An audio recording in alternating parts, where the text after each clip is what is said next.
দীর্ঘ ৩৩ বছর পর মক্কায় ঘটল সেই অলৌকিক ঘটনা।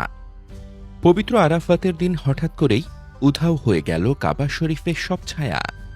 পবিত্র আরাফাতের ময়দানে যখন লাখো কণ্ঠের লাব্বাইক আল্লাহুম্মা লাব্বাইক ধ্বনিতে চারপাশ মুখরিত, ঠিক তখনই মক্কার আকাশে দেখা গেছে এক বিরল ও অভূতপূর্ব মহাজাগতিক দৃশ্য। পবিত্র আরাফাত দিবসের সূর্য এসে অবস্থান নিয়েছে ঠিক কাবা শরীফের মাথার ওপরে। বছরের অন্য সময় এমন ঘটনাকে সাধারণ মনে হলেও হজের মূল দিন অর্থাৎ আরাফাতের দিনে এই মেলবন্ধন পুরো বিশ্ববাসীকে এক অনন্য বিস্ময়ে ভাসিয়ে দিয়েছে। কিন্তু কেন এই ঘটনাকে এতটা বিরল আর অলৌকিক বলা হচ্ছে? জ্যোতির্বিজ্ঞানীদের মতে হিজরি ১৪৪৭ সনের ৯ জিলহজ মঙ্গলবার দুপুরে সূর্য যখন সরাসরি কাবা শরীফের একদম ওপরে এসে পৌঁছায়, তখন এক অলৌকিক মুহূর্তের সৃষ্টি হয়। ঠিক ওই সময়ে কাবা চত্বরে থাকা কোনো স্থাপনা, এমনকি কোনো মানুষেরও আর কোনো ছায়ামাটিতে দেখা যায়নি। পুরো চত্বর হয়ে পড়েছিল সম্পূর্ণ ছায়াশূন্য।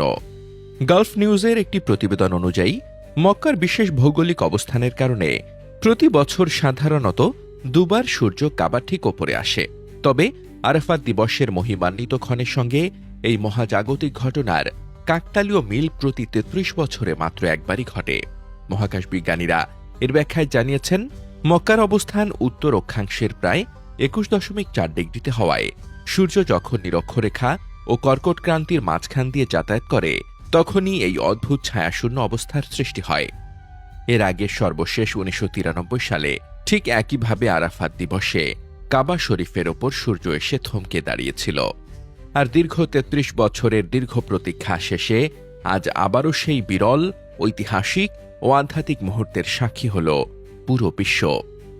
এদিকে পবিত্র কাবার ওপরে সূর্যের এমন অবস্থান নিয়ে সামাজিক যোগাযোগ মাধ্যমে যেন কোনো ধরনের বিভ্রান্তি বা আতঙ্ক না ছড়ায়, সেই আহ্বান জানিয়েছে সৌদি আরবের জাতীয় আবহাওয়া কেন্দ্র।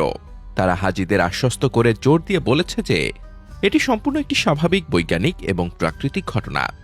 এর ফলে মক্কার তাপমাত্রা অস্বাভাবিকভাবে বৃদ্ধি পাওয়ার কোনো রকম আশঙ্কা নেই। তাই আল্লাহর মেহমানদের আবহাওয়া নিয়ে চিন্তিত না হয়ে পরম মগ্নতায় হজের আনুষ্ঠানিকতা শেষ করার পরামর্শ দেওয়া হয়েছে। একদিকে লাখো মুসলিমের হৃদয়ের আবেগ, আর অন্যদিকে মহাবিশ্বের এক নিখুঁত হিসাব, সব মিলিয়ে আরাফাতের এই দিনটি মক্কার ইতিহাসে এক সোনালী অক্ষরে লেখা অধ্যায় হয়ে রইল।